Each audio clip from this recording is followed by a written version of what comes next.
मला एक सांगा, आपला हिशोब कसा ठरला होता? साहेब त्या दिवशी तुम्ही इथे बसलेलात, आत गेला, त्याच्यानंतर राहुल आणि प्रशांत आत गेले. काय ठरलं मला सांगा. हां, मला म्हणाले की साहेबांचे 5.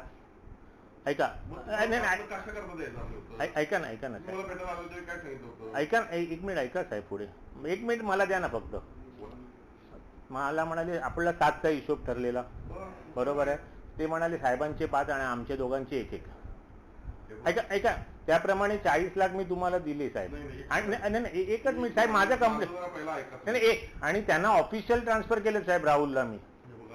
एवढे त्यांनी घाई केली माझ्याकडे. एक लक्षात घ्या साहेब, आपलं काय ठरलं होतं? 60% ठरले. विचारला का? अहो पण ते आज तुमच्या बरोबर गेले साहेब. नाही असं नाही करून चालत. तुम्ही त्यांचं काय असेल ते बघून घ्या. त्यांना 1% द्यायचं, तुम्ही 2 दिला, आम्हाला 2% तुम्ही कमी दिले. हे बघा, व्यवहार क्लिअर ठेवा.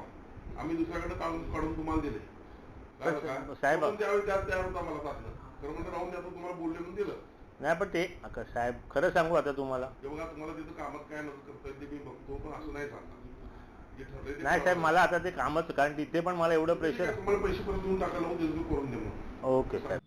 राजेश क्षीरसागर हे कसे टक्केवारी घेतात, कसे ते गडेलोट्ट झाले, ज्या पद्धतीनं त्यांचं आता पोट सुटलेलं आहे, त्या पद्धतीने त्यांची भूक किती आहे पैशाची, हे वारंवार मी अक्षरशः टाळं फोडून जनतेच्या पुढ्यात आणत होतो. आज आम्ही हे स्टिंग ऑपरेशन करण्यात सक्सेस झालो.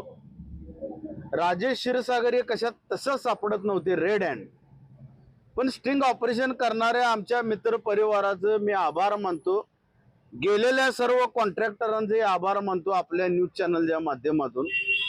सांगण्याचं तात्पर्य कोल्हापूरकरांना, मतदार बंधू भगिनींना, माय बाप जनतेला, हा माणूस किती भ्रष्टाचार होता आहे हे मी सिद्ध करून दाखवलं. राजेश क्षीरसागरांच्यात हिंमत असेल तर मलाही आता एका व्यासपीठावर बोलवायचं आणि हे खोटं आहे म्हणून सांगायचं. त्यांच्या मुलाला जुगार खेळताना आम्ही पकडला कॅसिनो मध्ये. आता क्षीरसागर 40 लाख रुपये अक्षरशः खंडणी आणि लूट हो, महाराष्ट्र राज्याची, राज्य शासनाची बदनामी केली. त्या व्हिडिओमध्ये ते पुन्हा एकदा म्हणतात की आम्हाला वरच्यांना पैसे द्यावे लागतात. मग वरचे म्हणजे कोण?